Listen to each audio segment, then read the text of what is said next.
Hello, future educators. Welcome to another session of BLEPT Review or Board Licensure Examination for Professional Teachers Review. I'll be your mentor for the course English for Specific Purposes or ESP. My name is Aprille Angeles. So just to give you a brief idea of what this course is all about, well, we might have or have not defined English language as universal before, but while it is true, there is another side of it being universal or being fitted to all. In that case, we have ESP or English for Specific Purposes that refers to the teaching in English language with a focus on language skills needed for specific professional or academic contexts rather than general fluency. So I want you to remember the word context because that word alone is going to give us an idea of what this course is all about. Now, let's start with our short review.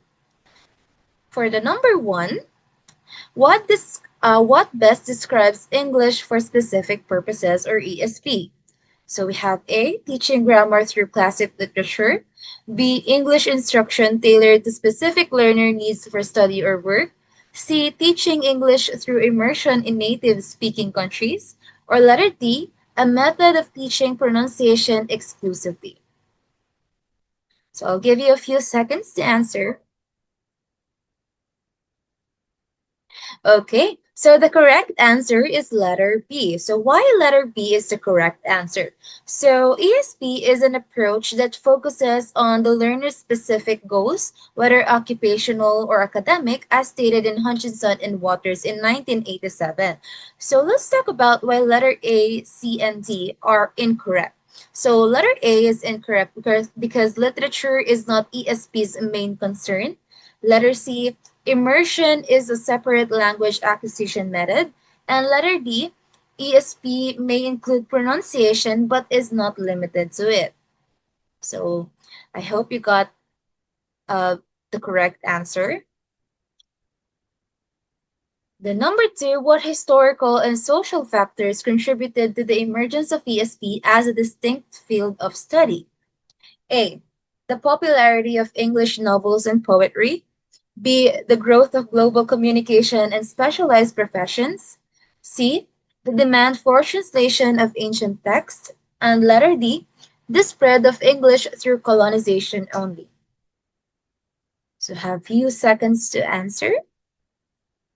Okay, the correct answer is letter B. So why do we think or why is the letters A, C, or D are incorrect? So A is incorrect because literature contributed to English, yes, but it is not the origin of ESP or English for specific purposes. Now, letter C is incorrect also because translation is not the central in ESP's purpose. And of course, letter D is incorrect because colonization played a role in English spread. That's we know for a fact. But ESP's emergence was more closely linked to economic, technological, and educational shifts post World War II. So therefore, the correct answer is letter B because ESP emerged due to the growth of international trade, post-war development, and the need for English in specialized field, especially during the 1960s to 1970s when tailored instruction became um, essential for academic and professional context. Okay, so number three, what distinguishes ESP from general English? Again, what distinguishes English for specific purposes or ESP from general English or G? A, ESP avoids authentic materials.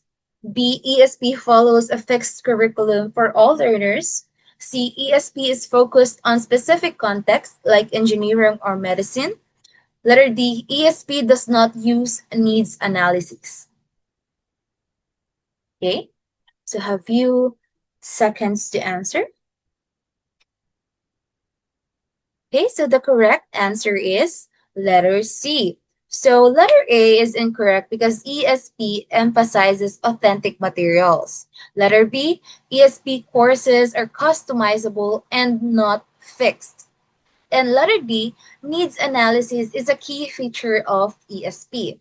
So therefore, the letter C is the correct answer because ESP content is tailored to specific fields or disciplines, unlike GE, which is more general from the word itself, general English. And of course, number four, according to Strevens in 1988, which is an absolute characteristic of ESP. So this is an easy one. A, it follows traditional language teaching methods. B, it focuses only on teaching general vocabulary. C, it is based on specific learner needs. And letter D, it ignores professional or academic contexts. You have 5 seconds to answer. Okay, the correct answer is letter C. So letter A is incorrect because ESP doesn't rely on any fixed method. Okay, and letter B is also incorrect because it focuses on field-specific vocabulary.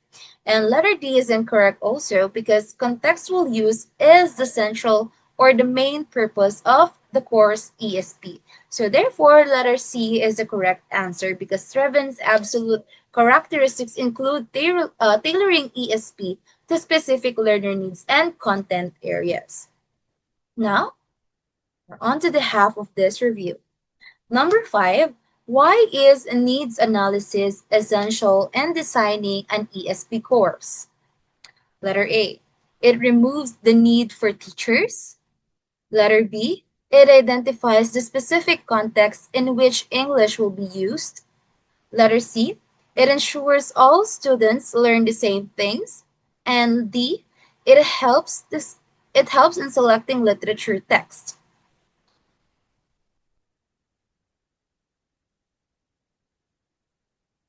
Okay, done. So the correct answer is letter B. So letter B is the correct answer because needs analysis helps define who, what, when, and where, and why the learners need English, especially in professional or academic contexts. So it means A is incorrect because teachers are still essential. Letter C is incorrect because ESP avoids one size fits all type of learning. And letter D, literature is not the core of ESP. Okay, next number 6, which is not a typical characteristic of English for specific purposes. A, authentic materials. B, learner-centered design. C, teaching for entertainment only. And letter D, task-based activities. Okay, so the correct answer is letter C. So letter C is the correct answer because ESP is goal-oriented, not designed for general entertainment. While A, B, and letter D are incorrect because these are the defining traits of ESP. Again, the question is, which is not a typical characteristic of ESP? So we know that A, B, and letter D are the defining traits of this subject or this course. Next, number 7. According to Hutchinson and Waters, what code reflects ESP's foundational principle? Okay. Letter A, all English learners need the same content. Letter B, tell me what you need English for and I will tell you the English that you need. Letter C, grammar is the heart of ESP instruction. And letter D, ESP should avoid real-world context. Okay, you got a few seconds to answer, to think about your answer. Okay, the correct answer is letter B. Okay, so this code illustrates ESP's purpose-driven design because A, C, and letter D are the statements that contradicts ESP's customized and context-based nature. And number 8, based on ESP's principles, what is one of the primary responsibilities of an ESP teacher? What is one of the primary responsibilities of an ESP teacher? A, to deliver standardized content to all learners regardless of context.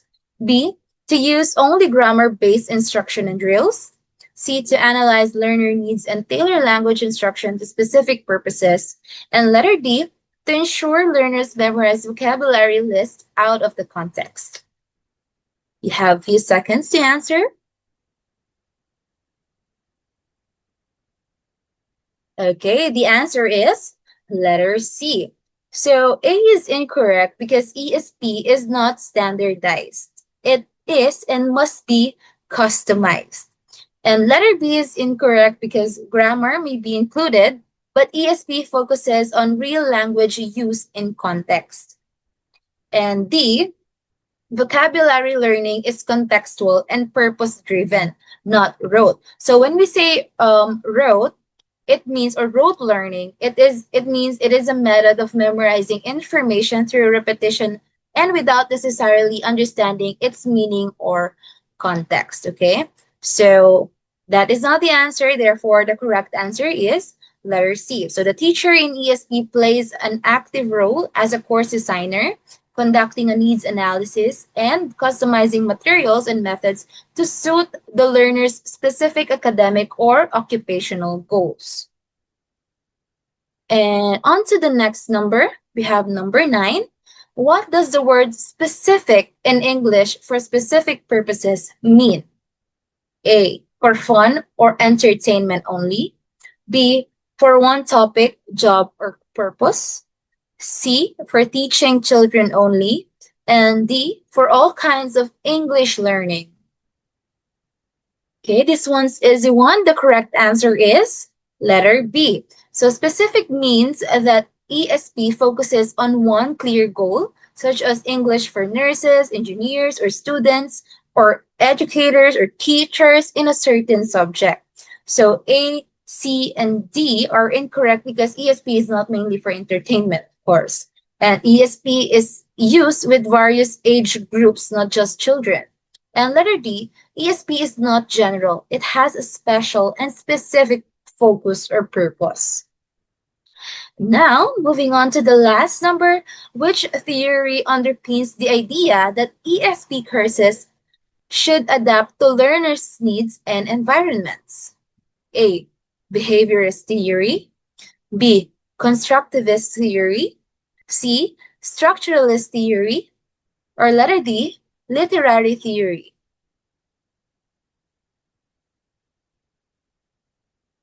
Okay, so the correct answer is constructivist theory. Now, let's find out why.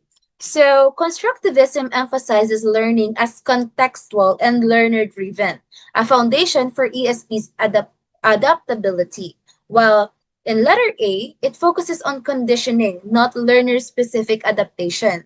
In letter C, it concerns language systems, not individualized learning. And of course, lastly, letter D, it is irrelevant to language instruction context. So therefore, the correct answer for this number is letter B, constructivist theory. Okay, so that wraps up our short review on the course English for Specific Purposes. I really hope that you learned something from me, future LET passers. Thank you so much, and may the odds be always in your favor. Again, I'll be Aprille Angeles. Bye!